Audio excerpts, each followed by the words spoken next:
अस्सलाम वालेकुम student, this is Asad Malik and I am your banking instructor. और आप हमें देख रहे हैं वी ट्यूशंस के प्लेटफॉर्म से, जो कि है पाकिस्तान का first free of cost planning platform, जो कि आपको देता है आपके कोर्स से रिलेटेड तमाम फ्री नोट्स, पीपीटी प्रेजेंटेशंस, आपके बुक के तमाम क्वेश्चंस के सॉल्यूशंस, आपके पास पेपर के तमाम क्वेश्चंस के सॉल्यूशंस और इवन क्विजेस भी आप एक ही प्लेटफॉर्म से।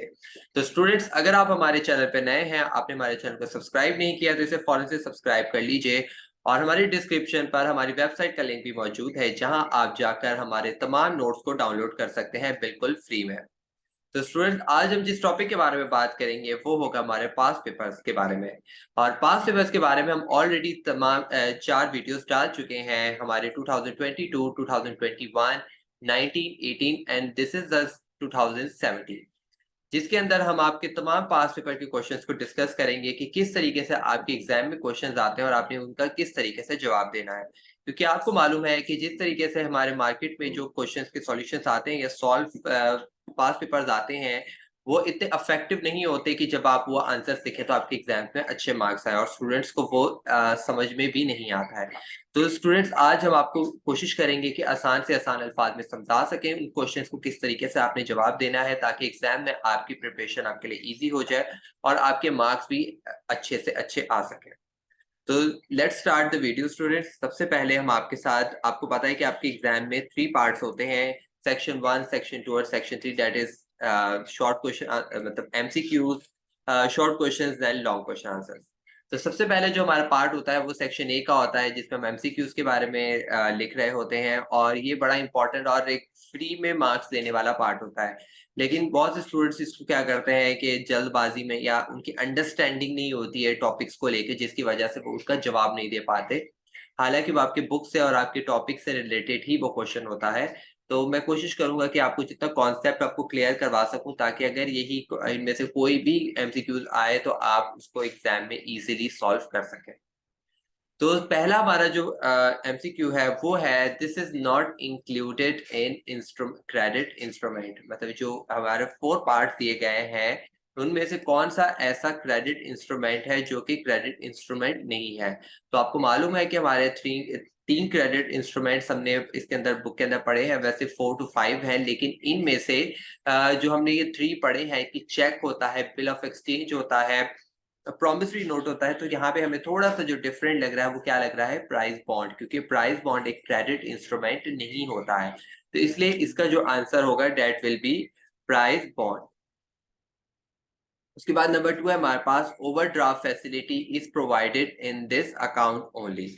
अच्छा, मैंने आपको बताया था जब बैंकिंग के पार्ट में, बैंक अकाउंट्स के पार्ट में, कि हमारे पास जो करंट अकाउंट होता है वो बेसिकली किन के लिए बनाया जाता है, जो कि बिजनेस पर्सन होते हैं, बिजनेस इंडिविजुअल्स, या अपने स्मॉल बिजनेस रन कर रहे होते हैं, ये बड़े स्केल पे हो, जिनकी ट्रांजेक्शन डे टू डे ज्यादा होती हैं, विड्रॉल या डिपॉजिट डे टू डे हो रहा होता है।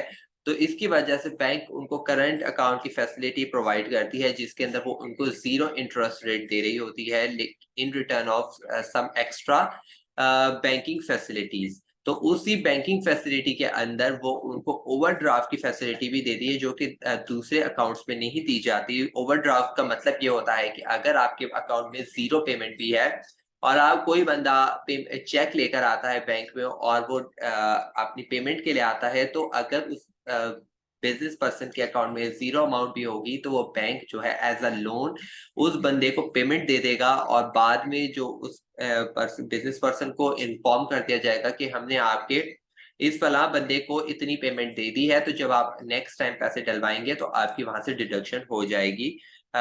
उसके बाद इसी के अंदर कुछ चार्जेस होते हैं, तो वो कुछ डिडक्ट करती है बैंक, क्योंकि जाहिर बात है कोई फैसिलिटी देती है तो वो कोई फ्री में तो फैसिलिटी देगी नहीं। लेकिन ये होता है कि इस टाइम शॉर्ट पीरियड के अंदर जो वो ओवरड्राफ्ट की फैसिलिटी देती है, तो इससे आप बहुत से नुकसानात से बच जाते हैं। क्योंकि अगर आपका चेक बाउंस हो जाता है, डिसऑनर हो जाता है, तो वो जो ड्रॉई होता है, जिसको आपने चेक दिया है, वो आपके ऊपर केस भी कर सकता है इस चीज के ऊपर लेकर। तो ये बहुत सीरियस इशू भी बन सकता है। तो इसकी वजह से बैंक ये फैसिलिटी प्रोवाइड कर देता है, तो आप उस चीज से बच जाते हैं। तो इसका आंसर जो है बहुत ऑब्वियस है, डेट इज करंट अकाउंट। उसके बाद है, when the endorsee only signs on the back of the instrument, this is known as. अगर एक इंडोर्सी जो है जिसने जो है मतलब जिसके पास चेक है या जो भी एक पेमेंट की स्लिप है, अगर वो किसी दूसरे बंदे को देना चाह रहा है, चेक दूसरे बंदे को ट्रांसफर करना चाह रहा है और उसने सिर्फ एक साइन किया है और दूसरे बंदे को दे दिया है, तो इट्स मतलब ये होता है कि वो अब चेक दूसरे बंदे की प्रॉपर्टी है, अब वो बंदा उस चेक का ऑनर है। ठीक है, और उसके पीछे कोई स्पेशल कंडीशन नहीं लगाई गई जैसे कि दूसरे पार्ट्स है कि कोई रिस्ट्रिक्टेड है, कोई स्पेशल इंडोर्समेंट है, ये कोई कंडीशनल है, सिर्फ एक चेक एक साइन कर दिया गया है, तो इसको हम बोलते हैं ब्लैंक इंडोर्समेंट। मतलब जिसका मतलब ये होता है कि इस पर कोई भी कंडीशन नहीं लगाई गई, तो ये अब जिस भी थर्ड पर्सन के पास जाएगा ये उसी की मलकियत होगी और वही बंदा जो है इसको विड्रॉ करवा सकता है कोई भी। ठीक है, आपने देखा होगा कि बैग पे आपसे 2 साइन्स करवाए जाते हैं। वो साइन का ये मतलब होता है कि अगर वो कोई और बंदा जाकर उसको चेक को लेके जाता है तो वो उसको विथड्रॉ करवा सकता है, लेकिन अगर चेक के पीछे सिग्नेचर्स नहीं होते तो वहां पे प्रॉब्लम आती है। वहां पे बैंक कहता है कि ये आपका चेक नहीं है, ज्यादातर क्रॉस चेक्स के अंदर साइन नहीं किए जाते पीछे, क्योंकि वो स्पेशल टाइप ऑफ चेक होते हैं, तो इसकी वजह से उसके अंदर इंडोर्समेंट अलाउ नहीं होती। उसके बाद है monopoly of currency notes issuance is a characteristics of. आपको ये मालूम है कि करेंसी नोट्स किसकी मोनोपोली, मतलब किसके राइट्स होते हैं करेंसी नोट की इशुएंस पे, तो that is very obvious, that is central bank. उसके बाद है the lender of the last resort for commercial banks is the lender of last resort. आपको मालूम है कि कमर्शियल बैंक्स को ये कौन प्रोवाइड कर रहा होता है फैसिलिटीज की, जब कमर्शियल बैंक एक ऐसी स्टेज पे होते हैं जहां पर उनको लोन की जरूरत पड़ती है, उनको पैसों की जरूरत पड़ती है, उनके पास डेफिशिएंसी आ जाती है, तो वो किन के पास रुजू करते हैं पैसों के लिए? सेंट्रल बैंक की तरफ, क्योंकि वो ना इंडस्ट्रियल बैंक्स के पास जाएंगे, ना मॉर्गेज बैंक्स के पास जाएंगे और ना ही वर्ल्ड बैंक। वर्ल्ड बैंक के पास अगर जाना होगा तो वो सेंट्रल बैंक जाएगा, ना कि commercial bank direct world bank से कांटेक्ट कर सकता है, क्योंकि बीच में एक ऑलरेडी एक पार्टी मौजूद है जिससे आप हेल्प ले सकते हैं। तो आपको इंटरनेशनल हेल्प लेने की जरूरत नहीं होती जब आपके मुल्क का ही बैंक जो है सेंट्रल बैंक आपको हेल्प देने के लिए रेडी है। उसके बाद है banks registered with the central bank are known as. जो बैंक जो है सेंट्रल बैंक से रजिस्टर्ड होते हैं, रजिस्टर्ड बैंक जितने भी कमर्शियल बैंक जो होंगे वो अगर वो रजिस्टर्ड होते हैं तो उनको हम कहते हैं schedule bank, not commercial bank, schedule bank कहते हैं। ठीक है, ये आप कंफ्यूज हो सकते हैं इसको कि जो रजिस्टर्ड होते हैं उनको कमर्शियल बैंक कहते हैं। जरूरी नहीं है कि जो सारे के सारे स्केजुअल बैंक है वो कमर्शियल बैंक है, वो दूसरे टाइप के बैंक्स भी हो सकते हैं, वो इंडस्ट्रियल बैंक्स भी होते हैं, वो मॉर्गेज बैंक्स भी हो सकते हैं। तो अगर वो स्केजुअल बैंक होंगे तो उसके अंदर कमर्शियल बैंक आता है। ठीक है, तो इसकी वजह से यहाँ पे आपने कमर्शियल बैंक नहीं लिखना है। The number of parties of a cheque is. आपको पता है कि चेक की कितनी पार्टीज होती हैं? That is very simple. एक वो होता है जो चेक को बनाता है, मतलब कि ड्रॉर होता है, एक ड्रॉई होता है जिसको चेक दिया जाता है, और थर्ड पार्टी कौन होता है? बैंक, जो कि उस चेक को आप ड्रॉर जो होता है वो बैंक के नाम पे वो मतलब जो भी जहाँ पे उसका अकाउंट होगा उस वहां की चेक बुक पे उस ड्रॉई का नाम लिखेगा, जिस तरीके से भी वो उस ड्रॉई को चेक देगा और उसको विड्रॉ कौन कराएगा या उसको एंटरटेन कौन करेगा, that is bank. It means यहाँ पे 3 पार्टीज जो है वो इन्वॉल्व होती हैं। उसके बाद है हमारे पास this term is used as a measure of credit control. Credit control सबसे पहले आपको मालूम होना चाहिए कि क्रेडिट कंट्रोल कौन कर रहा होता है? वो कौन कर रहा होता है? Central bank. और सेंट्रल बैंक किस रेट पे काम कर रहा होता है? बैंक रेट के पर। आपको मैंने ये समझाया था क्रेडिट कंट्रोल में, और इवन इसी में आपके अभी लॉ में भी एक पार्ट है इसका बैंक रेट का, तो उस पर मैं आपको और डिटेल में समझा दूंगा, तो आपको और इसको समझ में आ जाएगा कि बैंक रेट क्या होता है और मार्केट रेट, या ये क्या फर्क है इसमें मार्केट रेट में और बैंक रेट में। तो वो आपको लॉन्ग क्वेश्चन आंसर में समझ आ जाएगा। लेकिन यहाँ पर जब जहाँ पे भी सेंट्रल बैंक की बात आती है तो वहां पे बैंक रेट की बात आती है। जब भी कमर्शियल बैंक और जनरल पब्लिक की बात आती है तो वहां पे इंटरेस्ट रेट की बात आती है, ठीक है, या मार्केट रेट की बात आती है। With respect to functions this can not be defined as a bank. आपको पता है कि बैंक के फंक्शंस कौन से होते हैं? तो उसके अंदर यहाँ पे देखें, एक जो पार्ट है वो डिफरेंट होगा, मतलब कि central bank, commercial bank, exchange bank और स्टैट्यूटरी बैंक। स्टैट्यूटरी बैंक जो है वो ऑनरशिप में आता है कि उसको ओन कौन कर रहा है, वो उसके फंक्शंस में नहीं आता है। तो अगर यहाँ पे एग्रीकल्चर बैंक, मॉर्गेज बैंक आता तो फिर ये सारे के सारे फंक्शंस होते हैं, लेकिन यहाँ पर स्टैट्यूटरी बैंक है वो सेंट्रल बैंक को ही कहा जाता है, लेकिन वो उसकी ओनरशिप को कहा जाता है। तो इसकी वजह से यहाँ पर जो डी पार्ट है दैट इज स्टैट्यूटरी बैंक, जो कि यहाँ पे इसका फंक्शन नहीं बल्कि वो ओनरशिप में होता है। The purchasing power parity theory was presented by, ये आपको पता होना चाहिए कि परचेजिंग पावर पैरिटी थ्योरी किसने प्रेजेंट की थी। बहुत इंपॉर्टेंट भी क्वेश्चन है आपके एग्जाम्स के लिहाज से कि आपके इस साल में आया भी है, तो उसमें मैं आपको लॉन्ग में, तो मैं आपको वहां पे एक्सप्लेन करूंगा कि ये क्या थ्योरी है। एक्चुअली बहुत इंपॉर्टेंट है, तो इसने आपने इसको छोड़ना नहीं है प्रिपरेशन के दौरान। The party on which the cheque is drawn is the, जब हम चेक बनाते हैं तो हम किसके नाम पे चेक बनाते हैं, किसको चेक देते हैं, दैट इज ड्रॉई। अभी मैंने आपको पार्टीज ऑफ चेक में भी बताया कि एक ड्रॉर होता है, ड्रॉई होता है और बैंक होता है। ड्रॉर वो होता है जो चेक बनाता है और जिसके नाम पे बनाता है, that is ड्रॉई। This is not a quantitative method in credit control. Credit control दो टाइप्स के होते हैं, क्वालिटेटिव एंड क्वांटिटेटिव। जो क्वांटिटेटिव होता है that is bank rate, open market operations, reserve ratio and rationing of credit. तो legislation जो होता है वो क्वालिटेटिव में आता है। इट मीन्स कि ये क्वालिटेटिव, या इसको आप सेकेंडरी भी बोल सकते हैं। ये बैंक जो ये सेंट्रल बैंक्स होते हैं, कमर्शियल बैंक्स को ये फैसिलिटीज प्रोवाइड कर रहे होते हैं ताकि उनको जो है उनके जरिए जो है क्रेडिट को कंट्रोल किया जा सके। ठीक है, और जो क्वांटिटेटिव होते हैं इसके अंदर वो एक्चुअली कुछ एक्शंस कर रहे होते हैं, ठीक है, जिनका डायरेक्ट अफेक्ट होता है बैंक्स के ऊपर, और क्वालिटेटिव के अंदर इनडायरेक्ट अफेक्ट हो रहा होता है। ठीक है, वो अभी हम आएगा, ये भी लॉन्ग में क्वेश्चन आया है, तो ये भी बहुत इंपॉर्टेंट क्वेश्चन है जो कि हर साल लगातार आ रहा है, ये क्रेडिट कंट्रोल वाला। तो ये भी आप इसको भी मिस नहीं कर सकते हैं।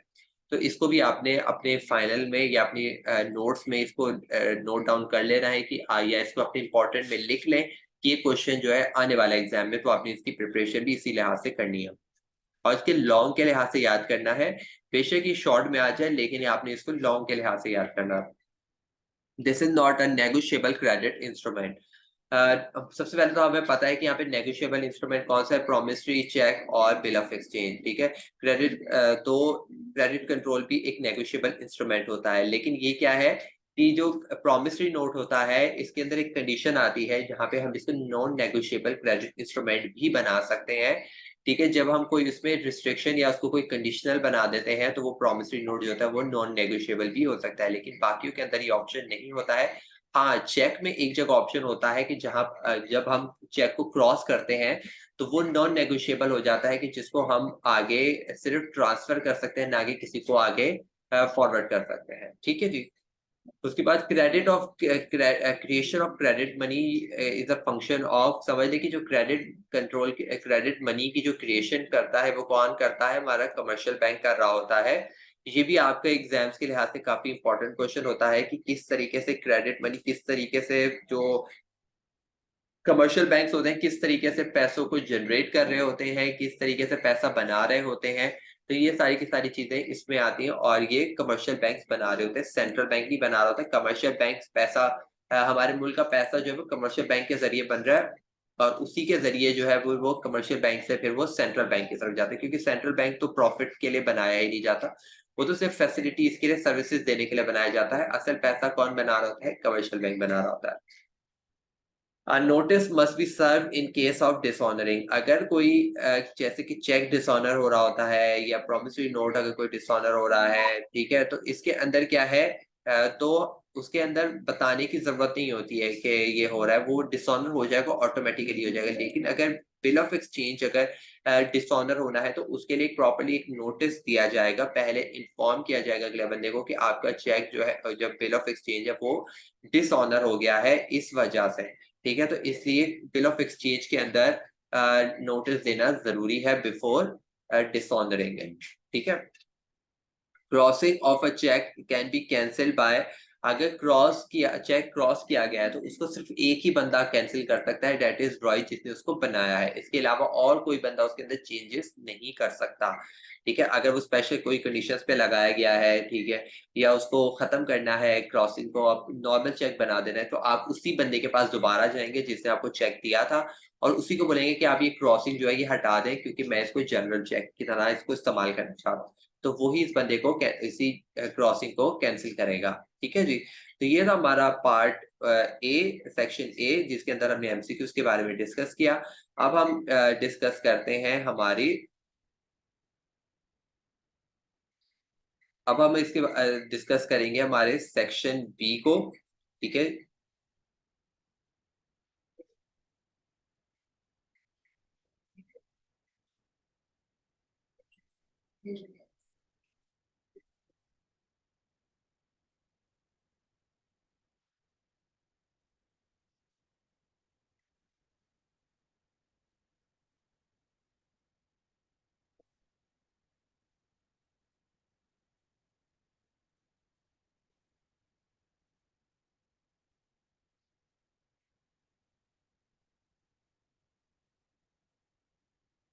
ओके, हमारे सामने अब है सेक्शन सेक्शन बी।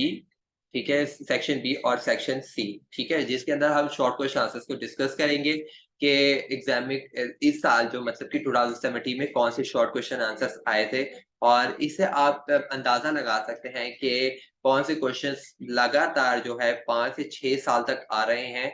तो आपने उन क्वेश्चंस को जो है वो जरूर अपने जहन में रखना है और उनकी प्रिपरेशन जरूर करनी है।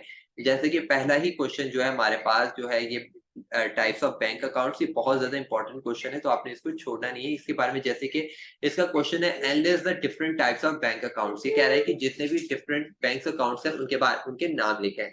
और आगे वो कह देता है डिस्क्राइब करंट अकाउंट। अब यहाँ पर अगर आप कोई एक को याद कर लेते हैं, ठीक है, तो फिर आप फंस जाएंगे, क्योंकि अगर आप यहाँ पे वो डिस्क्राइब सेविंग अकाउंट लिख देता है और आपने सिर्फ करंट अकाउंट के बारे में याद किया हुआ है, तो यहाँ पर आपको प्रॉब्लम हो जाएगी कि अब मैंने तो एक के बारे में याद किया था, यहाँ पे तो किसी के बारे में भी वो पूछ रहा है।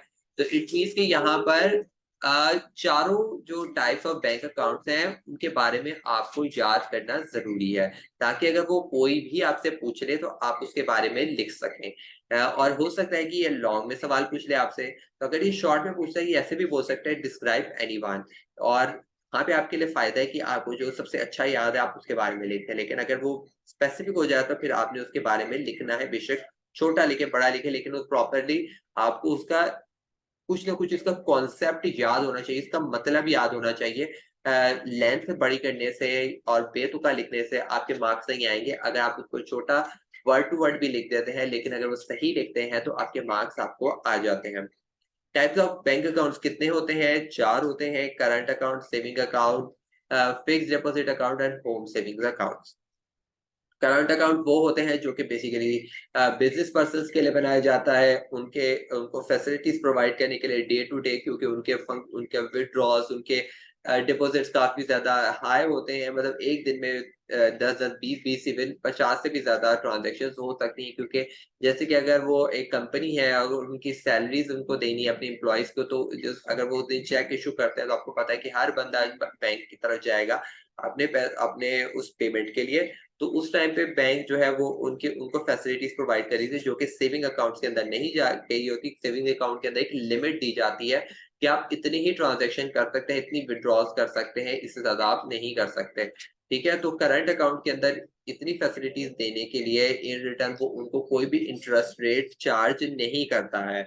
ठीक है, लेकिन सेविंग्स अकाउंट के अंदर हम आप वो जो है बैंक जो है वो एक इंटरेस्ट रेट देता है, एक स्मॉल अमाउंट, ताकि वो एक सेविंग्स को एनकरेज कर सके। लोग जो हैं सेविंग करना चाह रहे हैं, सैलरीड पर्सन है, कोई बच्चे हैं, स्टूडेंट्स हैं, अपने पैसे जमा करना चाह रहे हैं, तो बैंक उनको सेविंग अकाउंट की फैसिलिटी प्रोवाइड करता है। फिक्स डिपॉजिट उनके लिए होता है जो कि अपने एक फिक्स पीरियड ऑफ टाइम के लिए अपने फ्यूचर को सिक्योर करने के लिए पैसे एक फिक्स करवाना चाहते हैं, ताकि एक सर्टेन पीरियड के बाद वो उन पैसों को इस्तेमाल कर सकें। तो बैंक उनको फिक्स डिपॉजिट अकाउंट की फैसिलिटी प्रोवाइड करता है। इसमें कंपैरेटिवली सेविंग अकाउंट से हाई इंटरेस्ट रेट होता है। सेविंग होम सेविंग्स क्या होता है, ये अब एब्सोल्यूट हो चुका है, ये अब बैंक ही ऑफर नहीं करते। ये पहले दिया जाता है जब स्टार्टिंग में लोग अपने पैसे जो है बैंक में नहीं लेके आना चाहते थे, सिक्योर नहीं समझते थे। तो बैंक ने उनको होम सर्विसेज प्रोवाइड की थी कि हम आपके घरों में जो है एक लॉकर्स बना के जाएँगे और वहीं पर आपको सर्विसेज प्रोवाइड करेंगे, जो कि आगे इतना सिक्योर नहीं रहा, इतना इफेक्टिव नहीं रहा। लोगों ने फिर यकीन करना शुरू कर दिया बैंक, और जब बैंक में पैसे आने लगे तो बैंक ने उसको एब्सोल्यूट मतलब खत्म कर दिया उस कॉन्सेप्ट को। क्वेश्चन 2 है हमारे पास, describe the function of lender of the last resort. आपको पता है कि ये कौन प्रोवाइड कर रहा होता है? सेंट्रल बैंक परफॉर्म कर रहा होता है, लेकिन किसको कर रहा होता है? कमर्शियल बैंक्स को। अगर कोई भी पैसों की शॉर्टेज हो जाती है कमर्शियल बैंक्स को, तो कमर्शियल बैंक किसकी तरफ रुजू करते हैं? सबसे पहले वो सेंट्रल बैंक की तरफ जाते हैं, और सेंट्रल बैंक जो होता है वो होता ही इसलिए है कि वो जो है कमर्शियल बैंक्स की हेल्प कर सके। और वो अगर जैसे कि अगर एक कमर्शियल बैंक है, उसके बाद एक बिल ऑफ एक्सचेंज आता है, उसने डिस्काउंट किया होता है बिल ऑफ एक्सचेंज, लेकिन अब क्या होता है कि उसके पास पैसों की शॉर्टेज हो गई है, तो वो भी बिल ऑफ एक्सचेंज को री-डिस्काउंट करवा लेगा, मतलब कि वो आगे बेच देगा सेंट्रल बैंक को, और वो उसको उस टाइम पे सर्टेन पीरियड के लिए वो पैसे मिल जाएँगे, ठीक है? तो इससे फिर उसकी वो उस टाइम की नीड पूरी हो जाएगी। क्योंकि अब इतनी बड़ी अमाउंट का उसने किसी से बिल ऑफ एक्सचेंज खरीद लिया था, वो किसको बेचेगा जाके? तो यहाँ पे सेंट्रल बैंक आता है, जो कि उससे वो चीज खरीद के उसको इन द फॉर्म ऑफ कुछ चार्जेस डिडक्ट करता है और उसके बिल को री डिस्काउंट कर लेता है। ये बहुत बड़ा फंक्शन होता है कि अगर ये सेंट्रल बैंक ये काम रोक दे, उसका री डिस्काउंट बिल ऑफ एक्सचेंज ना करे, तो बैंक को बहुत बड़ा नुकसान हो सकता है। ये हम आगे क्रेडिट कंट्रोल में भी पढ़ेंगे कि किस तरीके से कमर्शियल बैंक को ये नुकसान हो सकता है अगर सेंट्रल बैंक की इस चीज ये उसको फंक्शन प्रोवाइड ना करे। State any 5 condition under which bank can dishonour a cheque. अगर आपके अगर आपके अकाउंट में पैसे ही नहीं है और एक बंदा चेक की पेमेंट लेने के लिए आता है बैंक पे, तो बैंक वाला बोलेगा भाई इसके तो अकाउंट में पैसे ही नहीं है, तो हम आपके चेक जो है वो डिसऑनर कर रहे हैं, उसको चेक को कैंसिल कर देंगे। अगर उस बंदे की डेथ हो जाती है और उसके बाद वो पेमेंट लेने के लिए आता है बंदा चेक की, तो इस बेसिस पे भी उस बंदे की जो है वो चेक को डिसऑनर कर दिया जाएगा।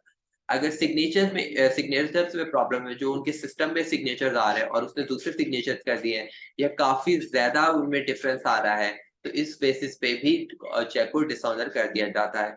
या फ्रोजन अकाउंट और गार्निशी ऑर्डर, मतलब कि कोई ऐसा सीरियस मसला है, कोई सीवियर मसला है जिसकी वजह से कोर्ट ने ये या गवर्नमेंट ने ये मतलब ये रिस्ट्रिक्शन लगा दी उसके अकाउंट में कि आप इस बंदे की इसके अकाउंट्स को फ्रीज कर दें, इसकी कोई भी ट्रांजैक्शन आगे नहीं होनी चाहिए। तो इस बेसिस पे भी अगर उसके बाद या उस दौरान अगर कोई बंदा चेक लेके आता है, तो उस बंदे के चेक को डिसऑनर कर दिया जाएगा कि इसका अकाउंट फ्रीज है, तो आप कोई पेमेंट नहीं दी जा सकती। डिफरेंस इस अमाउंट में कि सबसे बड़ा मसला ज्यादातर होता ही है कि लोग ज़ीरो ज़्यादा लगा देते हैं और पेमेंट कम होती है। मतलब अगर 1 लाख का चेक है, तो वो 10 लाख का चेक बना देते हैं डिजिट्स में, और लिख 1 लाख रहे होते हैं, क्योंकि आपको पता है कि 2 जगह लिखा जाता है, एक फिगर्स में और एक नंबर्स में, ठीक है? मतलब लेटर्स में और एक उसमें नंबर्स में लिखा जाता है। तो जो लेटर्स में तो लोग ठीक लिख लेते हैं, लेकिन नंबर्स में हमेशा लोग एरर कर देते हैं। जब ज़ीरोस की बात आती है, 1 ज़ीरो 2 ज़ीरो ज़्यादा लगा देते हैं, तो उसमें भी ऐसा भी हो सकता है कि वो डिसऑनर कर दिया जाए check. And list the principles of employing bank funds. Describe the principles of profitability. ठीक है, वैसे यहाँ पे 5 है, तो वो कह रहे हैं किसी एक के बारे में लिखे। तो अगर आपको आपने एक के बारे में पढ़ा होगा, तो आप अगर वो दूसरे के बारे में पूछ लेता है, तो यहाँ पर भी आप फंस जाएंगे। तो इट मीन्स कि आपको पांचों के बारे में पता होना चाहिए, तभी आप जाकर किसी एक के बारे में लिख सकेंगे। और ये भी बहुत इंपॉर्टेंट क्वेश्चन है, ये भी आप इसको भी स्टार कर लीजिएगा कि ये इम्पोर्टेंट आपके क्वेश्चन एग्जाम्स के लिए आपसे काफी ज्यादा है, तो इसको भी आपने नहीं छोड़ना है। इसका मतलब ये है कि आप जब बैंक कमर्शियल बैंक आपसे पैसे लेता है, जो in the form of deposits, तो वो उनको पैसों को किस तरीके से इस्तेमाल करे, तो उसके कुछ प्रिंसिपल्स हैं कि उनको पैसों को इस्तेमाल करने से पहले वो अपने जहन में क्या चीज रखें। तो ये उसके कुछ प्रिंसिपल्स हैं, कुछ एथिक्स हैं, तो उनको ये फॉलो करें, तो उसके बाद जो है उन पैसों को जो है वो अच्छे से फायदा उठाया जा सकता है। क्योंकि आपको पता है कि ये इन द फॉर्म एक तरह से लायबिलिटी होती है बैंक के ऊपर, क्योंकि बैंक को एट द एंड आपको पैसे प्रोवाइड करने, आपके वापस करने एक ना एक दिन। तो इसकी वजह से उसकी सेफ्टी बहुत ज्यादा जरूरी है। उस उन पैसों की सेफ्टी के पैसों को सेफ रखना, उनकी बैलेंस रखना, उनका चेक एंड बैलेंस रखना, ये सारा का सारा रिस्पॉन्सिबिलिटी जो है वो बैंक की होगी कि किस तरीके से उन्हें उस पैसों को सेव करना है। ठीक है, किस तरीके से पैसों को ट्रांसफर करना है इधर से उधर, एक बैंक से दूसरे, मतलब जैसे कि आपको पता है रोज कुछ ना कुछ ट्रांसफर ऑफ मनी हो रही होती है। आपने देखा होगा रोज आपके बैंक के बाहर एक गाड़ी आती है, वो पैसे और लेके जाती है, और क्योंकि बैंक में तो नहीं पड़े रहते। ठीक है, तो ये सेफ्टी के बारे में बैंक को सबसे पहले देखना पड़ेगा कि किस तरीके से पैसों को सेव किया जाए। उसके बाद लिक्विडिटी को देखना पड़ेगा कि उन पैसों को इस्तेमाल एक ऐसी जगह पे किया जाए जहां पर उन पैसों को फौरन से जो है कैश में ट्रांसफर किया जा सके। और कैश में ट्रांसफर, अगर आप कोई फिक्स एसेट्स खरीद लेते हैं उन पैसों के साथ, कोई बिल्डिंग लैंड वगैरह, तो कल को अगर बैंक को पैसों की जरूरत पड़ेगी तो जमीन बेचने में और कोई भी फिक्स एसेट को बेचने में टाइम लगता है, तो उसी टाइम जो है आपके पास पैसे नहीं आएंगे, आप हमेशा नुकसान में फंस जाएंगे। तो इसकी वजह से कन्वर्टेबल, जो इजी कन्वर्टेबल एसेट्स होंगे उनके ऊपर ही पैसे जो है वो इन्वेस्ट किए जाएं। डाइवर्सिटी मीन्स के बैंक जो है जो है एक ही जगह पे इन्वेस्टमेंट ना करे, बल्कि different different ventures, different different projects पे इन्वेस्टमेंट करे, ताकि जो है अगर एक जगह पे वो सारे के सारे पैसे ट्रांसफर मतलब इन्वेस्ट कर देगा, तो अगर वो कंपनी या बिजनेस जो है वो लॉस में जाता है तो बैंक के सारे पैसे डूब जाएंगे। लेकिन अगर वो डिफरेंट डिफरेंट कंपनीज पे ट्रांसफर करेगा, तो अगर एक को भी लॉस हो जाता है तो बाकी तो अपनी अपनी जगह पे मौजूद है। उसके बाद है प्रॉफिटेबिलिटी और स्टेबिलिटी। इनके अंदर ये बैंक ये देखता है कि कौन से बिजनेसेस जो है वो प्रॉफिट पे जा रहे हैं, स्टेबल कौन सी बिजनेस है, किसकी ग्रोथ के चांसेस ज्यादा हैं, तो वहां पे बैंक जो है वो इन्वेस्ट करने का सोचे। उसके बाद है question 5 is describe any 5 essentials of bill of exchange. ये एसेंशियल्स जो है ये चेक के भी बहुत ज्यादा इंपॉर्टेंट और बिल ऑफ एक्सचेंज के भी, तो इन दोनों के आते हैं और स्टूडेंट्स ज्यादातर ये कंफ्यूज हो जाते हैं, बिल ऑफ एक्सचेंज पे चेक के लिख के आ जाते हैं और चेक में जो है बिल ऑफ एक्सचेंज के एसेंशियल्स लिख के आ जाते हैं। दोनों में डिफरेंस है। ठीक है, तो डिफरेंस आपने गौर से देखना है, और क्योंकि कभी कभार आपके आंखों पे भी ऐसा होता है कि आपको दिख रहा होता है, इवन मुझसे भी बहुत दफा ऐसे होता है कि मुझे बिल ऑफ एक्सचेंज चेक लग रहा होता है, मैं चेक के बारे में लिख देता हूँ। ठीक है, जब मैं इवन मैं जब नोट्स भी बना रहा था तो मुझे चेक लग रहा था एक टाइम तक, तो इस ये आपको हो सकता है कि कभी कभार ऐसा लगे, तो इसको अपने गौर से पढ़ लेने की एसेंशियल्स किसके हैं, ये बिल ऑफ एक्सचेंज के हैं या चेक के हैं। तो बिल ऑफ एक्सचेंज के एसेंशियल्स क्या होते हैं कि ये रिटन होना चाहिए, लिखा हुआ होना चाहिए कि बिल ऑफ एक्सचेंज है। ठीक है, bill of exchange is an order, ये ऑर्डर होता है, ये कोई रिक्वेस्ट या प्रॉमिस नहीं है, ये कोई प्रॉमिसरी नोट नहीं है, या ये कोई रिक्वेस्ट नहीं बनाई जा रही है, कोई लेटर ऑफ क्रेडिट नहीं है।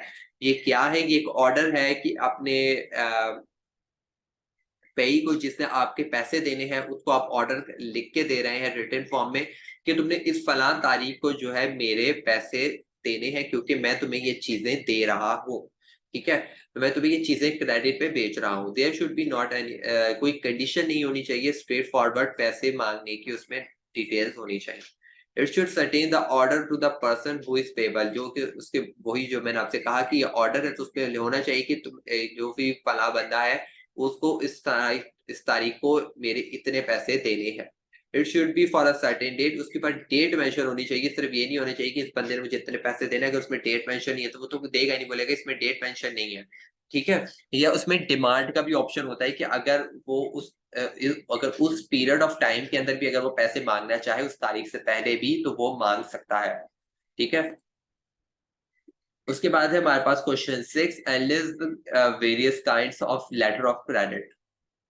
लेटर ऑफ क्रेडिट काफी ज्यादा इंपॉर्टेंट टॉपिक है, तो इसको भी आपने छोड़ा नहीं है। तो इसके काइंड्स के बारे में बात हो रही है, तो वैसे लेटर ऑफ क्रेडिट होता क्या है? लेटर ऑफ क्रेडिट एक ऐसा एग्रीमेंट होता है जो कि, या एक, इसको भी अब एक डॉक्यूमेंट ही बना लें कि एक डॉक्यूमेंट होता है जो कि इंपोर्टर और एक्सपोर्टर के बीच में बनाया जाता है। ये इंपोर्टर जिसको आपने चीजें भेजनी होती है, वो अपने कंट्री के जो बैंक में जाता है और वहां से अपने बैंक के जरिए बनवाया जाता है कि मैं इस फलां बंदे से जो कि इस मुल्क में रहता है उससे ये चीजें खरीदना चाहता हूँ, आप मुझे मेरे बिहाफ पे लेटर ऑफ क्रेडिट बनाएं और उसको ये गारंटी दें कि जो वो चीजें भेज दे यहाँ पर, और जब वो चीजें यहाँ भेजेगा तो आप उसको मेरे बिहाफ पे पेमेंट करेंगे, क्योंकि मैं आपको पेमेंट कर रहा हूँ या कर दूंगा, तो आप जो है उसको पेमेंट जो है आगे कर देंगे। तो यहाँ पे बैंक जो है एक तरह से गारंटी ले रहा होता है, ताकि जो इंपोर्ट और एक्सपोर्ट जो है वो दोनों के लिए इजी हो सके, क्योंकि आपके लिए ट्रस्ट करना बड़ा इशू हो जाता है, ट्रस्ट करने में प्रॉब्लम होता है कि वो बंदा उस फला बंदे को मैं चीज कैसे भेजूं, मैं उसको भेज दूं बाद में वो मुझसे कांटेक्ट ही ना करे, वो भागे, मैं उसको कहाँ ढूंढूंगा। तो इसकी वजह से यहाँ पे बैंक बीच में आता है, तो इसके बीच में इनके लिए लेटर ऑफ क्रेडिट बनाया जाता है। उसके बाद है हमारे पास रिवोकेबल और इररिवोकेबल लेटर ऑफ क्रेडिट। क्या होता है कि इसके अंदर क्या होता है कि बैंक के पास जो रिवोकेबल होता है कि बैंक के पास ही सारे राइट्स होते हैं। बैंक चाहे तो उसको रिजेक्ट कर सकता है, बैंक चाहे तो उसके अंदर उसको चेंजेस मॉडिफिकेशन वगैरह कर सकता है। तो हम बैंक को काफी ज्यादा राइट्स दे देता है, लेकिन इररिवोकेबल के अंदर हम बैंक को राइट्स नहीं देते। सारे के सारे जो राइट्स होते हैं वो इंपोर्टर या एक्सपोर्टर के पास ही होते हैं, उनकी मर्जी के बिना कुछ भी इसके अंदर चेंजेस नहीं किए जा सकते। ठीक है, तो बैंक एज अ डमी काम कर रहा होता है इररिवोकेबल के अंदर। Standby letter of credit के अंदर ये होता है कि कमर्शियल जो बैंक होता है वो हर तरह से जो है वो गारंटी लेने के लिए तैयार होता है कि अगर ये फला बंदा तुम्हें पैसे नहीं भी देता तो मैं यहाँ पे मौजूद हूँ, मैं तुम्हारे पैसे तुम्हें दूंगा।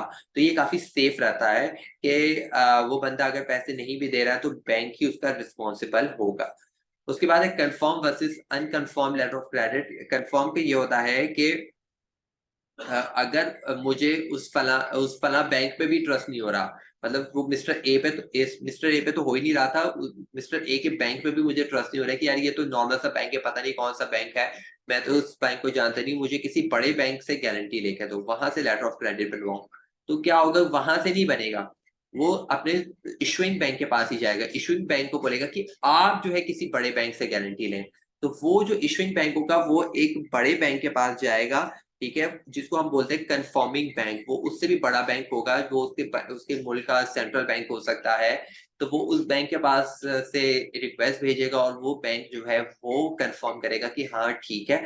अगर ये कल को प्रॉब्लम होती है कि ये इशुइंग बैंक तुम्हारे पैसे नहीं देता तो मैं तुम्हारे पैसे दे दूंगा, मतलब उन उस बैंक का भी बैंक बड़ा बैंक जो होगा वो बोलेगा कि ठीक है भाई, तो तुम इसको इसके साथ ट्रांजेक्शन कर लो।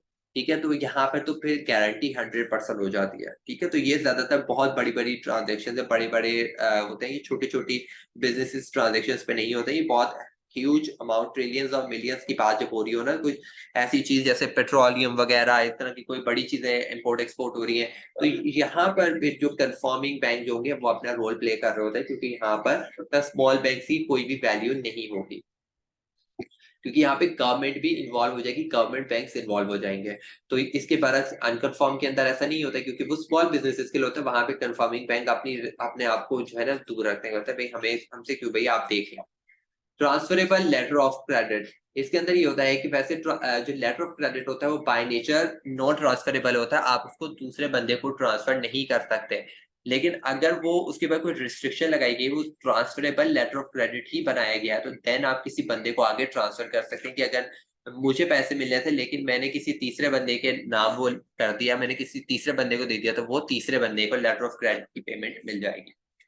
Back to back letter of credit होता है कि अगर एक ही बंदे से 2-3 बार लेटर ऑफ क्रेडिट बनवाए जा रहे हैं, मतलब एक ही बैंक में मिस्टर ए है, मैंने उस बंदे के पास गया, बैंक के पास गया, मैंने लेटर ऑफ क्रेडिट बनाया, दोबारा से उस भी वो मिच्योर भी नहीं हुआ और दोबारा से मैंने जाके दूसरा लेटर ऑफ क्रेडिट बना लिया, तो इसको back to back letter of credit कहा जाता है। ठीक है, जब एक से ज्यादा लेटर ऑफ क्रेडिट बनाए जाते हैं। पेमेंट एट साइट और डेफर्ड लेटर ऑफ क्रेडिट।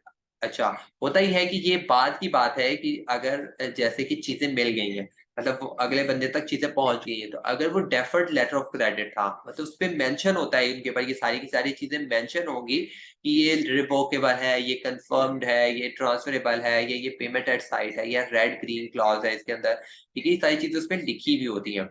तो अगर डेफर्ड लेटर ऑफ क्रेडिट का मतलब ये होता है कि अगर चीजें मिल भी जाएंगी, एक्सपोर्टर को जो है वो जो है मतलब इंपोर्टर को चीजें मिल गई हैं, ठीक है, लेकिन क्या होगा कि उसको जो है एक्सपोर्टर को पैसे जो है फिर भी एक स्पेसिफिक मतलब काफी टाइम के बाद मिलेंगे। वो कुछ भी टाइम हो सकता है कि वो 30 डेज हो सकते हैं, 1 मंथ हो सकता है, 2 मंथ हो सकते हैं, 3 मंथ हो सकते हैं।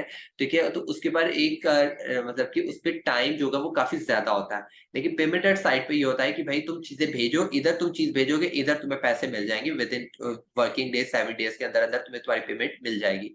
तो डेफर्ड के अंदर ये इसलिए डेफर्ड बनाया जाता है कि अगर कोई ह्यूज अमाउंट होती है तो उसको पैसे ट्रांसफर करने में थोड़ा टाइम लगता है। तो पेमेंट एट साइट होता है कि अगर ये छोटी मोटी इन्वेस्टमेंट या कुछ ऐसी चीज है जिसके अंदर पेमेंट अगले बंदे ने बोला है कि मुझे पेमेंट जल्द अज जल्द चाहिए, ठीक है, तो उसके अंदर पेमेंट एट साइट की बात आएगी। रेड ग्रीन क्लॉज क्या होता है कि रेड अलग है, red clause letter of credit अलग है और green clause letter of credit अलग है। अगर सिर्फ रेड की बात करते हैं तो ये वो लेटर ऑफ क्रेडिट बनाया जाता है जिसके अंदर जो है जो एक्सपोर्टर होता है जिससे आपने चीजें मंगवाई हैं, वो कहता है भाई ठीक है मैं तुम्हारी चीजें, जैसे कि अगर मैं सियालकोट, जैसे कि हमारे मुल्क में सियालकोट की ही बात करूँ क्योंकि यहाँ पर एक्सपोर्ट ज्यादा से ज्यादा वहीं से हो रहा होता है, कि अगर जैसे यहाँ डेनिम की एग्जांपल ले लें या कोई स्पोर्ट्स की चीजें ले लें, कि अगर मुझे बाहर से ऑर्डर आता है कि भाई तुमने ये फला चीज बना के देनी, मैं कहता हूँ भाई मेरे पास तो इतने पैसे ही नहीं है कि मैं, आप जो इतनी डिमांड कर रहे हैं हाई क्वालिटी की, मेरे पास इतने रॉ मटेरियल खरीदने के पैसे नहीं है। आप मुझे जो है एक स्पेसिफिक अमाउंट एडवांस कर दें, अगर आप मुझे एडवांस करेंगे तो मैं उन पैसों से रॉ मटेरियल खरीद लूंगा और आपकी चीजें बना दूंगा, ठीक है। तो ये रिस्ट्रिक्शन जब होगी तो वहां पे उसको बोलते हैं हम red clause letter of credit. यहाँ पर इंपोर्टर को एक्सपोर्टर पे बिलीव करना पड़ता है और ये भी जाहिर सी बैंक बीच में इन्वॉल्व होता है तो ये काफी सिक्योर होता है। तो लेकिन यहाँ पर फिर भी वो उस पर ट्रस्ट इन द सेंस कि उसको इतना ट्रस्ट होता है कि हाँ ये मेरी चीज सही बनाएगा, तो वहां पर वो उसको एडवांस पेमेंट करता है। लेकिन अगर ग्रीन होता है तो ग्रीन में पहला पहला तो रिक्वायरमेंट होती है कि ठीक है उसके पास पैसे नहीं थे वो बनाने के, रॉ मटेरियल बनाने के, लेकिन साथ साथ में वो आपके ट्रांसपोर्टेशन के चार्जेस भी वही इम्पोर्टर दे रहा होता है कि उसके बिहाफ पे कि तुम जो है ये भी मैं ही पेमेंट करूंगा, उसकी भी एडवांस पेमेंट देता है। मतलब कि रेड में सिर्फ एक चीज की पेमेंट देगा, ग्रीन में वो दो चीजों की पेमेंट उसको एडवांस में देगा, क्योंकि पेमेंट वहां से नहीं होगी, पेमेंट एक्सपोर्टर करेगा, एक्सपोर्टर की कंट्री से होगी पेमेंट, तो वो पहले से ही उसको पैसे दे चुका होगा, एक्सपोर्टर के पास इंपोर्टर की तरफ से पैसे आ चुके होंगे रेड ग्रीन क्लॉज के बेसिस पे, तो फिर वो उसकी पेमेंट करके फिर उस तक चीजें पहुंचाएगा। Define endorsement, explain conditional endorsement. Endorsement होता क्या है कि जब आप एक बिल को एक पर्सन से दूसरे पर्सन तक ट्रांसफर करते हैं या एक चेक को भी अगर दूसरे बंदे को ट्रांसफर कर रहे होते हैं तो आपको एंडोर्समेंट करनी पड़ती है। एंडोर्समेंट काफी टाइप्स की होती है, स्पेशल, ब्लैंक और कंडीशनल, ठीक है। तो रिस्ट्रिक्टेड एंडोर्समेंट, तो इसके अंदर होता ये है कि हर किसी में अलग अलग अलग उसकी कुछ फंक्शनैलिटीज है। जैसे कि अगर ब्लैंक होता है तो ब्लैंक के अंदर हम सिर्फ पीछे साइन करके या ऐसे ही उसको बिल दे देते हैं, जिसके पास वो बिल होगा वो उसका ऑनर होता है, ठीक है। तो वो उसको मतलब वो ही उसको जो भी पैसे होंगे वो उसी बंदे को मिल जाएंगे। लेकिन वैसे जो होता है इंडोर्समेंट जो होता है वो अनकंडीशनल होता है, इस पे कोई कंडीशन नहीं लगाई जा सकती। होता यह है कि अगर उस बिल की या चेक की जो पेमेंट है, अगर आप किसी को ट्रांसफर करते हैं, ठीक है, वो स्पेशल से करेंगे ब्लैंक से करें, उसकी जो फुल पेमेंट होती है वो पूरी की पूरी ट्रांसफर हो जाती है। लेकिन कंडीशनल के अंदर ये कहना चाह रहे हैं कि अगर 1 लाख रुपए का चेक था तो इसके अंदर से कह रहा है कि सिर्फ 50,000 रुपए तुम निकलवा सकते हो, 50,000 रुपए तुम नहीं निकलवा सकते, 50,000 मैंने ट्रांसफर नहीं किया।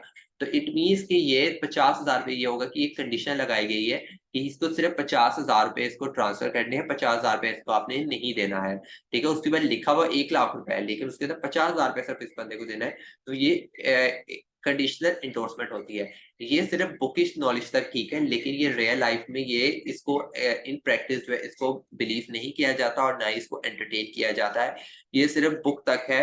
अगर आप इसको प्रैक्टिकल में देखते हैं तो कोई भी बैंक इसको एंटरटेन नहीं करेगा, उसको ये एक्सेप्ट ही नहीं करता कि इसमें ये कंडीशन लगाई जाए। उसके बाद है analyst the kinds of banks on the basis of functions describe statutory और प्राइवेट बैंक, ठीक है। ये पूछ रहा है कि on the basis of function, अच्छा ये बड़ा कंफ्यूजिंग चीज हो जाती है स्टूडेंट्स के लिए कि on the basis of function पूछ रहा है, पहले वो फंक्शंस के बारे में पूछा और आगे ऑनरशिप के types, kinds of banks on the basis of ownership के दो टाइप्स के दे दिया है। तो हो सकता है कि स्टूडेंट्स इसको देखें कि स्टैट्यूटरी और प्राइवेट बैंक का नाम देखें और जो काइंड्स ऑफ बैंक्स है वो ऑनरशिप के सारे लिख दें कि शायद ही उसके बारे में पूछ रहा है, ठीक है। तो आपने इसको बड़ा जहन से और बड़ा दिमाग लगा के सोचना है कि फंक्शंस की बात हो रही है और ऑनरशिप के बारे में पूछ रहा है, तो दोनों अलग अलग चीजें हैं। नाम आपने देखिए फंक्शंस क्या है, commercial bank, central bank, industrial bank, agriculture, saving, exchange और मोर्टगेज बैंक, ये इसके फंक्शंस हो गए। बताना आपने किसके बारे में है, प्राइवेट और स्टैट्यूटरी बैंक्स। और प्राइवेट बैंक्स होते क्या है, जो कि एक इंडिविजुअल जो है वो मिलके, दो या दो से ज्यादा लोग मिलके जो है वो एक बैंक बनाते हैं और उसके अंदर जो ऑनरशिप होती है वो उन्हीं की होती है। पब्लिक बैंक के अंदर किसकी ऑनरशिप होती है? लोगों की ऑनरशिप होती है, लोग उसके शेयर होल्डर्स होते हैं। लेकिन पब्लिक प्राइवेट बैंक के अंदर वही बिजनेसमैन हो सकते हैं, वो ही उसके ऑनर होते हैं, और सारी की सारी जो ऑनरशिप होती है वो उन्हें बिलोंग करती है।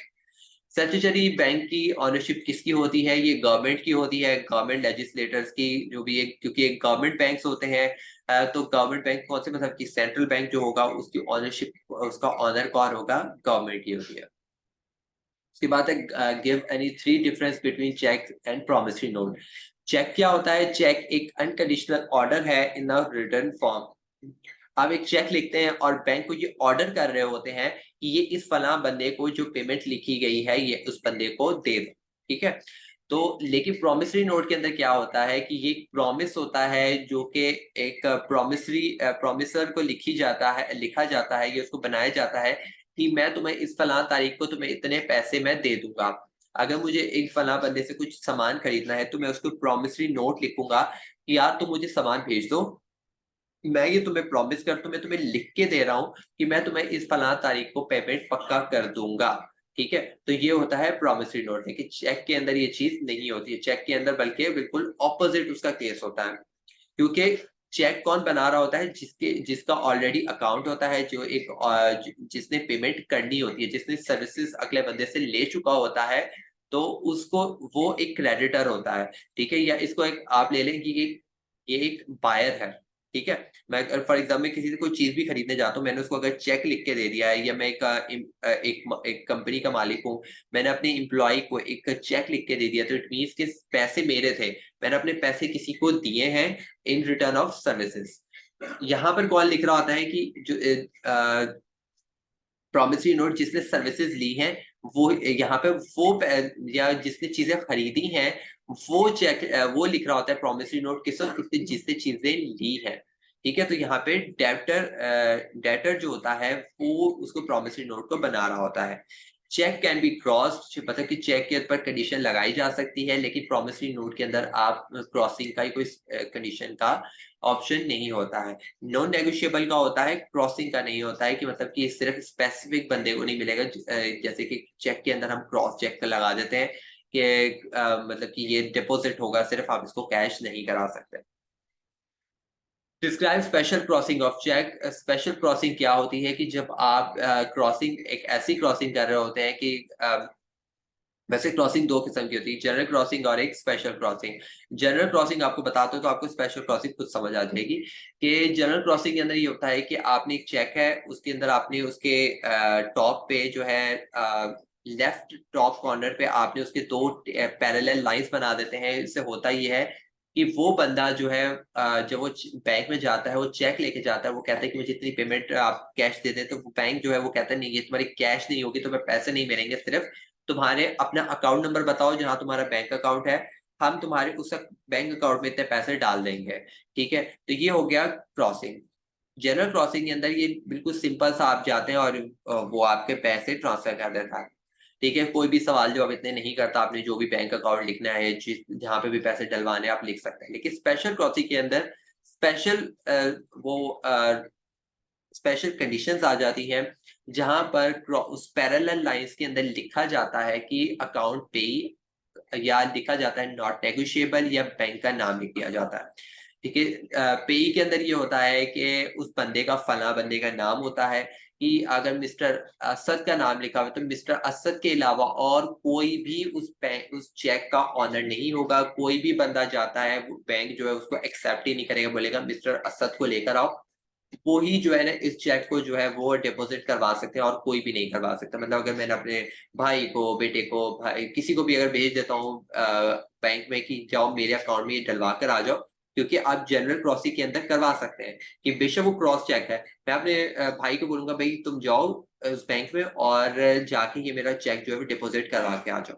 लेकिन स्पेशल क्रॉसिंग के अंदर मैं नहीं करवा सकता। अगर वहां पे मेरा नाम लिखा हुआ है कि ये सिर्फ असद ही डिपॉजिट करवाएगा, तो वहां पे स्पेशल क्रॉसिंग आ जाती है। बैंक नेम, अगर एचबीएल का नाम है या, तो फिर एचबीएल में ही सिर्फ वो पैसे डिपॉजिट होंगे, और किसी में भी वो पैसे डिपॉजिट नहीं होंगे, वो चेक एक्सेप्ट नहीं होगा। अब हमारा आ जाता है सेक्शन सी, बहुत इंपॉर्टेंट क्वेश्चन, आपको एक ह्यूज नंबर्स का ये पार्ट होता है। स्टूडेंट्स की टोटली सांसें अटकी हुई होती हैं इस टॉप पार्ट पे कि काश ये क्वेश्चन जो है हमें आते हों, क्योंकि ये काफी ज्यादा नंबर कैरी कर रहे होते हैं। ठीक है, तो उसके लिहाज से ये वाला जो पहला पार्ट का पहला क्वेश्चन है, ये बहुत ज्यादा इंपॉर्टेंट है, और ये तीनों क्वेश्चन जो है ना, ये बहुत ज्यादा इंपॉर्टेंट है आपकी एग्जाम के लिहाज से। तो ये तीनों क्वेश्चंस को आपने छोड़ना नहीं है, कि जैसे कमर्शियल बैंक के फंक्शंस हो गए, क्रेडिट कंट्रोल हो गया, और ये परचेजिंग पावर ऑफ पैरिटी। ठीक है, ये तीनों क्वेश्चंस तो बहुत ज्यादा इंपॉर्टेंट है, क्योंकि हर साल कोई ना कोई रिपीट तो जरूर होता है। जैसे क्रेडिट कंट्रोल जो है, ये तो हर साल आ रहा है, तो ये तो आपने पक्का कर लेना है। उसके बाद आपने सेकंड प्रायोरिटी पे कमर्शियल बैंक को रखना है, और थर्ड पे आपने परचेजिंग पावर पैरिटी को रखना है। ठीक है, तो परचेजिंग पावर पैरिटी होता क्या है, कि एक ऐसी थ्योरी है जिसने गॉस्टेफ कैसल ने दी थी, और उसने उस टाइम पे ये इसलिए प्रॉब्लम रेज हुई क्योंकि पहले आपको पता है कि कन्वर्टेबल मनी होती थी, मतलब कि गोल्ड का जमाना था, गोल्ड को एज अ मनी इस्तेमाल किया जा सकता था। लेकिन जब गोल्ड खत्म हो गया, करेंसी आ गए, पेपर करेंसी आ गई, तो अब पेपर करेंसी आपको पता है कि किसी मुल्क में उसकी वैल्यू कुछ और है, दूसरे मुल्क में कुछ और है। तो जब हम ट्रेडिंग कर रहे होते हैं, जब इंपोर्ट एक्सपोर्ट कर रहे होते हैं, तो वहां पे एक्सचेंज रेट को मालूम करने के लिए हमें परचेजिंग पावर पैरिटी थ्योरी आगे हेल्प करती है। इसी एक मिसाल से आपको समझाता हूँ कि अगर एक मोबाइल है, जैसे आईफोन की एक एग्जांपल ले लेते हैं, कि अगर आप आईफोन पाकिस्तान में खरीदने जाते हैं, तो आप आईफोन आपको 4 लाख का, 5 लाख का मोबाइल मिल रहा है, ठीक है। लेकिन यही आप अमेरिका में जाते हैं, आपको वही फोन जो है वो $2000 में मिल रहा है, 2500 में मिल रहा है। तो क्या है, यहाँ पर परचेजिंग पावर की बात आ जाती है, कि चीज एक ही है, लेकिन वहां पर सस्ती खरीदी जा रही है, यहाँ पर महंगी खरीदी जा रही है। तो जब हम इन दोनों को आपस में कंपेयर करते हैं, दोनों मुल्कों की प्राइसेस को कंपेयर करते हैं, तो हमारे पास एक्सचेंज रेट आ जाता है। जैसे कि अगर पाकिस्तान में, जैसे मैंने एग्जांपल ली कि अगर 2 लाख रुपए का फोन है, और यूएसए में वो 1000 का है, तो अगर जब हम इनको डिवाइड करते हैं आपस में, तो हमारे पास क्या आंसर आएगा, 200। इट मीन्स के $1 जो है हमारे मुल्क के 200 रुपए के बराबर है। मतलब $1 अगर लेकर आते हैं, तो हमारे मुल्क में वो 200 रुपया बन जाता है, मतलब 200 रुपीज बन जाते हैं। तो इस तरीके से ही हम लोग परचेजिंग पावर को देखते हैं। तो इसके कुछ assumptions और कुछ क्रिटिसिज्म है, जो कि हमारे नोट्स में मैंने अच्छे से डिटेल में समझाया हुआ है, लिखा हुआ है, तो आप उसको पढ़ सकते हैं, क्योंकि एक थ्योरी है, एक रेक्टिफिकेशन है, जिसको आपने याद करना है। तो assumptions और क्रिटिसिज्म में है क्या, कि इसके ऊपर है काफी कंट्रोवर्शियल ये टॉपिक है। इसके ऊपर काफी जो रिसर्चर्स है, जो इकोनॉमिस्ट है, वो इस पे इख्तलाफ करते हैं, और कुछ लोग इसको बहुत ज्यादा साथ देते हैं इसका, कि ये ठीक है, और कुछ लोग कहते हैं कि नहीं, ये जो थ्योरी है ये गलत है, क्योंकि ये जो है ये हर चीज को जनरलाइज कर रही है। प्राइजेस को कि आप कह रहे हैं कि सिर्फ परचेजिंग पावर जो है वो सिर्फ आप किसके बेसिस पे, प्राइस लेवल पे मेजर कर रहे हैं, कि सिर्फ आप कि चीज की प्राइस बढ़ रही है या कम हो रही है, तो उस पे हम एक्सचेंज रेट को हम मेजर कर रहे हैं। तो आप बहुत सी चीजों को इग्नोर कर रहे हैं, जैसे कि इसके अंदर अगर आप पढ़ेंगे, तो ये सिर्फ प्राइस लेवल की बात करेगा। इसने तमाम rules and regulations, government laws, और गवर्नमेंट टैक्सेस, टैरिफ रेट्स, ठीक है, और ये सारी चीजों को इसने इग्नोर कर दिया। रोल ऑफ बैंक जो है इसके अंदर इग्नोर है, ठीक है। तो इसकी वजह से ये जो है ये जो थ्योरी है, काफी ज्यादा इकोनॉमिस्ट इस पे इख्तलाफ करते हैं, कि कोई भी मुल्क जो है वो तो फिर अपने आप को अपनी जो कमोडिटीज है वही शो करेगा जो उसके मुल्क में सस्ती है। मतलब कि अगर वो कोई महंगी चीज का नाम ही नहीं लेगा, अगर मैं अब अमेरिका में देखूं, ठीक है, मुझे क्या पता कौन सी चीज कितने की बिकती है, ठीक है। अगर मैं मेजर करने जाऊं, वो मुझे बोले कि हमारे मुल्क में तो चावल जो है वो $2 के मिलते हैं। अब आप बोलो यार ये तो बड़ा सस्ता मिलता है, ठीक है, तो क्या उनके मुल्क में सिर्फ क्या चावल बिकते होंगे? नहीं, उधर और भी चीजें होंगी जो कि महंगी होंगी, लेकिन वो सिर्फ आ, वही चीज आगे दिखाना चाहेंगे जो कि उनके मुल्क में सस्ती बिकती होगी, ताकि उनका जो है जो वर्ल्ड की नजर में उनका एक्सचेंज रेट बेहतर रहे। तो इसकी वजह से ये काफी ज्यादा कंफ्यूजिंग हो सकता है, ये कोई एग्जैक्ट एब्सोल्यूट नहीं हो सकता। तो इसकी वजह से और बहुत से फैक्टर्स होते हैं जिसके बेसिस पे एक्सचेंज रेट को मालूम किया जाता है, जिससे एग्जैक्ट आंसर आ जाते हैं कि कोई भी बंदा फिर वो उस चीज पे झूठ नहीं बोल सकता, वरना कोई भी मुल्क जो है अपनी अच्छी अच्छी चीजें आगे दिखाएगा और उसके मुल्क की जो बुरी चीजें होंगी वो छुपा लेगा। तो वो जो इकोनॉमिस्ट थे उन्होंने और बहुत सी चीजें बीच में इन्वॉल्व की कि अगर ये होगा तो ही हम अच्छे तरीके से एक्सचेंज रेट को मालूम कर सकते हैं। उसके बाद है हमारे पास question 2, credit control describe various methods adopted by the commercial central bank for the credit control. चाहिए क्रेडिट कंट्रोल होता क्या है कि ये to keep the price level stable, it is a central bank's role to control the amount and flow of credit. अच्छा, होता क्या है कि हमारे मुल्क का जो क्रेडिट है या जो भी पैसों का आउटफ्लो इनफ्लो है, ये सारा का सारा देख कौन रहा होता है? सेंट्रल बैंक दे कर रहा होता है, क्योंकि कमर्शियल बैंक जो भी फैसिलिटीज प्रोवाइड कर रहे होते हैं, जो भी ट्रांजेक्शन हो रही है, उनको ऊपर से जो उनका हेड है वो कौन है? Central bank. और सेंट्रल बैंक का ही काम है ये सारी चीजों को मॉनिटर करना, क्योंकि हर बंदा वरना तो अपनी मर्जी से करता रहेगा, वो अपना फायदा देखेगा और वो अगले का फायदा नहीं देखेगा। तो सेंट्रल बैंक ने एक तरफ से देखना होता है कि मुल्क का at the end of the day मुल्क का फायदा हो, हमारी इकोनॉमी स्टेबल हो और लोगों के पैसे सेव रहे हैं। तो ये सारी की सारी चीजें किसके कंधे पे आ जाती है? सेंट्रल बैंक के आ जाती है। तो सेंट्रल बैंक जो है वो दो किस्म से अपनी क्रेडिट को कंट्रोल कर रहा होता है, जनरल और क्वांटिटेटिव, या सेलेक्टिव और क्वालिटेटिव। ये आपको शॉर्ट में भी आ सकता है। तो अगर वो शॉर्ट में आएगा तो वो आपको इस तरीके से पूछेगा कि जनरल क्रेडिट कंट्रोल बताएं या क्वांटिटेटिव क्रेडिट कंट्रोल के बारे में बताएं। तो इसके जो नीचे चार टाइप्स हैं, bank rate, open market, change in reserve और रेशनिंग ऑफ क्रेडिट, तो आपने सिर्फ इनके बारे में लिखना है। या अगर वो पूछता है सेलेक्टिव और क्वालिटेटिव क्रेडिट कंट्रोल, तो आपने सिर्फ मॉरल, परसुएशन, डायरेक्ट एक्शन और पब्लिसिटी के बारे में ही लिखना होगा। तो अगर लॉन्ग के बारे में बोलता है तो आपने ये सारी की सारी चीजें लिखनी होंगी। ठीक है, बैंक रेट पॉलिसी क्या होता है कि जब कोई भी बैंक जो है वो सेंट्रल बैंक से इंटरेक्ट होता है, उससे कोई भी चीज लोन लेता है या उसके साथ जब ट्रांजेक्शन कर रहा होता है, वो बैंक रेट पे ट्रांजेक्शन हो रही होती है। जैसे कि आपको बताया था कि री डिस्काउंटिंग बिल ऑफ एक्सचेंज होता है, वो किस पे हो रहा, किस रेट पे हो रहा था? बैंक रेट पे हो रहा था। क्योंकि जो सेंट्रल बैंक है उसका कमर्शियल बैंक के साथ कनेक्शन अलग होगा, और जो हमारा कनेक्शन कमर्शियल बैंक के साथ है वो डिफरेंट है। आपको पता है कि जो सेंट्रल कमर्शियल बैंक हमें लोन प्रोवाइड कर रहा होता है या जो भी हमें फैसिलिटीज प्रोवाइड कर रहा था, वो हमें इन रिटर्न जो है वो इंटरेस्ट रेट पे काम कर रहा होता है। लेकिन यही जब सेंट्रल बैंक और कमर्शियल बैंक बात कर रहे होंगे तो वो बैंक रेट पे बात कर रहे होंगे। ठीक है, तो वो बैंक रेट बढ़ाता है, कम करता है, ये उसने अकॉर्डिंग टू द सिचुएशन करना होगा कि कब मुझे क्रेडिट को मतलब बैंक रेट को बढ़ा देना है, या कब मैंने बैंक रेट को कम कर देना है, ताकि जो है वो क्रेडिट को कंट्रोल किया जा सके। ओपन मार्केट ऑपरेशंस ये होती हैं कि जब बैंक आपको पता है कि गवर्नमेंट भी अपने जो है सिक्योरिटीज जो है वो बेचती भी है और खरीदती भी है।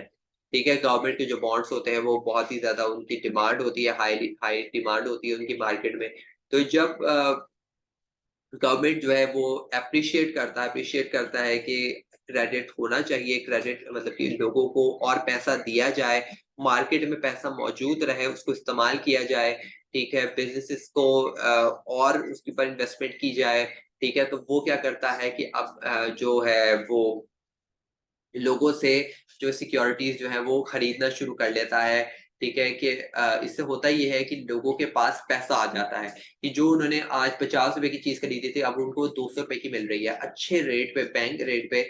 जो है वो अपनी सिक्योरिटीज जो है वो खरीदना शुरू कर देता है कि अब आपको प्रॉफिट मिल रहा है, मैं अच्छे रेट पे आपसे ये बॉन्ड्स खरीद रहा हूँ, आप हमें आके बेच दें। ठीक है, लेकिन यही अगर वो इसको ऑपोजिट मतलब कि वो क्रेडिट को डिक्रीज करना चाह रहा है, कॉन्ट्रैक्ट करना चाह रहा है, वो चाह रहा है कि इन्वेस्टमेंट्स को भी फिलहाल रोका जाए, पैसों को जो है वो मार्केट से अभी निकालना है। मतलब वो नहीं चाह रहा कि मार्केट में इतना पैसा ना हो, क्योंकि एक्स्ट्रा पैसा हो गया मार्केट में, लोगों के पास पैसे ही पैसे, लेकिन कोई इन्वेस्टमेंट नहीं हो रही। ठीक है, तो फिर क्या हो रहा था कि जो बैंक होते हैं, जो सेंट्रल बैंक होता है, वो क्या करता है, अपने सिक्योरिटीज को बेचना शुरू कर देता है कि जब वो बेचेगा तो ऑटोमेटिकली लोगों का पैसा किसके पास आ जाएगा? सेंट्रल बैंक के पास आ जाएगा। ठीक है, उसके बाद है change in the reserve ratio. आपको पता है कि हर कमर्शियल बैंक का काम होता है, ये उसके उनके ऊपर एक समझिए कि एक लाइबिलिटी है या उनके ऊपर जरूरी है, मैंडेटरी है कि उन्होंने जो है एक स्पेसिफिक अमाउंट जो होती है वो सेंट्रल बैंक के पास जमा करवानी होती है। तो जब सेंट्रल बैंक चाह रहा होता है कि लोगों को तुम ज्यादा लोन दो, लोगों को ज्यादा इन्वेस्टमेंट के लिए मोटिवेट करो, तो वो जो है अपने रिजर्व रेशियो जो है वो कम कर लेता है कि तुम मुझे पैसे मेरे पास कम जमा कराओ, लोगों को हेल्प करो, लोगों को बिजनेस में हेल्प करो, लोगों को लोन दो तुम। ठीक है, और इसके बरक्स वाइस वर्सा कि अगर वो उसको लोन को कम करना चाह रहा है तो वो जो है वो रिजर्व रेशियो को कम कर देगा। राशनिंग ऑफ क्रेडिट के अगर वो क्रेडिट को मतलब कि वो कंट्रोल करना चाह रहे हैं तो वो क्या करेगा कि एक अपर लिमिट जो है वो सेट कर देगा कि इससे ज्यादा जो है वो क्रेडिट को नहीं दे सकते आप, इससे ज्यादा आप उसको कि इतनी अमाउंट ही आप लोगों को लोन देंगे या इतने ही आपके पास पैसे होने चाहिए, इससे ज्यादा आप नहीं कर सकते। अगर आप करेंगे तो आपके ऊपर केस किया जा सकता है, आपको रोका जा सकता है, आपकी बैंक ट्रांजेक्शंस को ब्लॉक कर दिया जाएगा। जैसे कि आगे आएगा कि डायरेक्ट एक्शन में कि किस तरीके से सेंट्रल बैंक जो है वो अ, किस तरीके से कमर्शियल बैंक्स को जो है वो फैसिलिटीज प्रोवाइड कर रहा होता है मोरल परसुएशन के जरिए कि उनको किन-किन ज़रूरियात किन-किन फैसिलिटीज़ की ज़रूरत है, किन-किन क्या बोलते हैं उनको बिज़नेस आइडियाज़ की ज़रूरत है, कब इन्वेस्टमेंट की ज़रूरत है, ठीक है? कि उनको आइडियाज़ की किस तरीके से आप क्रेडिट को कंट्रोल कर सकते हैं, ठीक है? अगर कमर्शियल बैंक जो है वो सेंट्रल बैंक की बात को नहीं मानते और वो अपनी मनमानी कर रहे हैं, अपनी मर्ज़ी चला रहे हैं, तो उनके ऊपर डायरेक्ट एक्शन भी लिया जा सकता है क्योंकि वो टोटली पपेट्स होते हैं सेंट्रल बैंक के। सेंट्रल बैंक के हाथ में उनकी डोरी होती है, तो जब वो चाहे वो डोरी को टाइट करेंगे, ऑटोमेटिकली कमर्शियल बैंक पे इफेक्ट पड़ जाएगा क्योंकि सेंट्रल बैंक की हर कोई सुनता है और सेंट्रल बैंक जब चाहेगा वो उनको रोक सकता है किसी भी काम से, इवन वो उनको डिफॉल्टर भी बना सकता है। तो जब डिफॉल्टर बना देंगे लोग ऑटोमेटिकली वहां से पैसा जो है वो विड्रॉ करवाना शुरू कर देंगे। ठीक है, जैसे कि पब्लिसिटी में ये क्या करते हैं कि अगर उसने डायरेक्ट एक्शन लेना होगा तो वो उसके बारे में पब्लिसिटी में, जैसे कि सेंट्रल बैंक अपनी हर चीज जो है वो पब्लिक करता है, पब्लिक को बता रहा होता है, कोई न्यूज के जरिए, मैगजीन्स के जरिए, आर्टिकल्स के जरिए, न्यूज के जरिए। तो इससे जैसे कि आपको पता होता है ना कि आप कि हमारा मुल्क की इकोनॉमी क्या जा रही है, क्या फायदा हो रहा है, हमारे मुल्क का फायदे में जा रहा है, नुकसान में जा रहा है, तो ये कौन बता रहा होता है? सेंट्रल बैंक बता रहा होता है।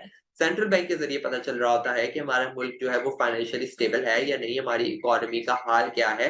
तो इसके ज़रिए बता, अगर उसने किसी बैंक को स्पेसिफिकली करना होगा टारगेट, तो वो अपने पब्लिसिटी के अंदर उस बैंक का नाम ले लेगा और जैसे ही वो नाम लेगा उस बैंक की दिवालिया उड़ जाएगा कि ये बैंक जो है अब गया, क्योंकि लोगों की नज़र में उस बैंक की कोई वैल्यू नहीं होगी। ठीक है? और अगर वो डिफ़ॉल्टर कर देता है उस बैंक को तो ऑटोमेटिकली लोग वहाँ से पैसा विथड्रॉ करा के उस बैंक को खत्म कर सकते हैं। तो ये सेंट्रल बैंक हमेशा, कमर्शियल बैंक इस चीज़ से हमेशा डरते हैं कि सेंट्रल बैंक को नाराज़ ना किया जाए। उसके बाद है लास्ट हमारे पास define commercial bank and describe its functions.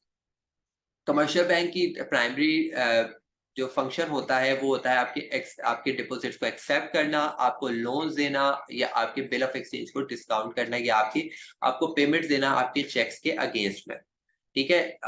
तमाम जो बैंक जिनको आप जानते हैं as a person, as a normal layman, आप जिन भी बैंक को जानते हैं that all are commercial banks. ठीक है? और भी किस्म के बैंक्स होते हैं लेकिन वहाँ पर ज़्यादातर जिन उनका काम होता है जो कि बिज़नेस से बिलॉन्ग करते हैं, जैसे कि या एग्रीकल्चर से बिलॉन्ग करते हैं। जैसे एग्रीकल्चर बैंक्स होते हैं, मॉर्टगेज बैंक्स होते हैं जब आपने लोन लेना होता है, लेकिन आजकल कमर्शियल बैंक की तमाम फैसिलिटीज़ एक ही जगह पे आपको दे रही होती है। ठीक है? आपको अब स्पेसिफिक बैंक्स में जाने की ज़रूरत नहीं पड़ती है। ठीक है?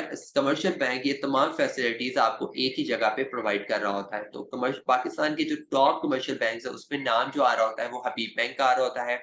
एचपीएल जिसको आप कह रहे होते हैं, मुस्लिम कमर्शियल बैंक मतलब एमसीबी बैंक, अलाइड बैंक और बहुत से और भी ऐसे बैंक्स हैं जो कि काफ़ी ज़्यादा फेमस है। मीज़ान बैंक हो गया। तो इसके फंक्शंस क्या हैं? मेन फंक्शंस क्या हैं? इसके प्राइमरी फंक्शंस और सेकेंडरी फंक्शंस भी होते हैं। ठीक है? तो जो इसके मेन जो फंक्शन है वो क्या है? एक्सेप्ट डिपॉजिट करना और आपको लोन्स प्रोवाइड करना। ठीक है? ये इसका प्राइमरी गोल होता है, प्राइमरी फंक्शन होता है। ठीक है? और क्रेडिट कैश देना आपको। ठीक है, आपको मतलब कि आपको कैश नहीं देना, आपके बैंक में पैसे ट्रांसफर कर देना in the form of loans. आपको डिस्काउंटिंग बिल ऑफ एक्सचेंज की फैसिलिटी प्रोवाइड कर रहा होता है कि अगर आपने कल को किसी बंदे से कोई पैसे कोई ट्रांजैक्शन की, बिज़नेस ट्रांजैक्शन की है, आपने किसी फलाँ बंदे को आप मिस्टर ए या मिस्टर बी को आपने चीज़ें बेची, ठीक है? चीज़ें बेचने के बाद आपने बिल ऑफ एक्सचेंज जो है वो उस बंदे को बना के दे दिया। अब वो बंदा आपको कोई 3 महीने के बाद पैसे देगा क्योंकि बिल ऑफ एक्सचेंज 3 महीने का बना हुआ है। इस दौरान आपको पैसों की ज़रूरत पड़ जाती है। तो आप बैंक के पास जाएँगे और बैंक के पास जाके अपना बिल ऑफ एक्सचेंज जो है वो डिस्काउंट करा लेंगे, मतलब कि बैंक को कुछ उसमें से पैसे डिडक्शन करेगा और वो आपको तमाम पेमेंट जो है वो दे देगा। अगर जैसे ₹10,000 का बिल ऑफ एक्सचेंज है तो वो आपको हो सकता है ₹9,000 दे या ₹8,000 दे, बाकी ₹2,000 वो अपने पास रखेगा कि भई ये क्योंकि मैं तुम्हें फैसिलिटी प्रोवाइड कर रहा हूँ, तो ये पैसे बाकी के मेरे होंगे, मेरा पैसे होंगे 20 से। मैं उस बंदे से 10,000 रुपए लूँगा, लेकिन तुम्हें मैं 9,000 रुपए दूँगा।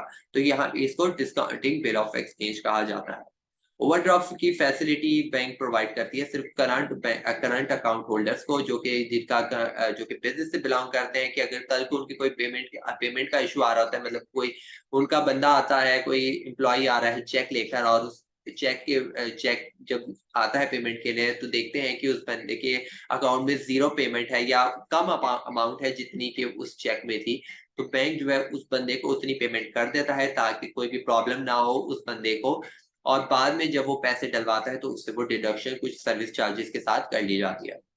सिक्योरिटीज़ बाइंग एंड सेलिंग, अच्छा कंपनी जो होती है, जो पब्लिक कंपनीज़ होती हैं, पब्लिक प्राइवेट लिमिटेड या तो वो अपने जो बॉन्ड्स और शेयर्स वगैरह जो बेचना चाह रहे होते हैं, तो वो बैंक्स के ज़रिए बेचते हैं, क्योंकि बैंक जो होता है एक बड़ी सेफ प्लेस है और लोग बड़ा ट्रस्ट करते हैं बैंक के ऊपर कि ये जो बैंक होगा ना, ये हमेशा सेफ जगह की इन्वेस्टमेंट ही होगी यहाँ पर, ठीक है? तो वो एज़ अ अंडरराइटर जो है वो कंपनी जो होती है वो बैंक को इस्तेमाल कर रही होती है। बैंक जो होता है वो बेच भी रही होती है सिक्योरिटीज़ को और खरीद भी रही होती है, मतलब को, क्योंकि बैंक खरीदने के साथ-साथ खुद भी इन्वेस्टमेंट कर रहा होता है। तो वो इन्वेस्टमेंट कहाँ पे अपने पैसों को इस्तेमाल कर रहा होता है, वो ये शेयर्स एंड बॉन्ड्स को ही खरीद रहा होता है, डिबेंचर्स को ही खरीद रहा होता है। क्योंकि ये आपको पता है कि जो मैंने लिक्विडिटी आपको बताया था कि ये फ़ौरन से कैश में कन्वर्ट हो जाता है।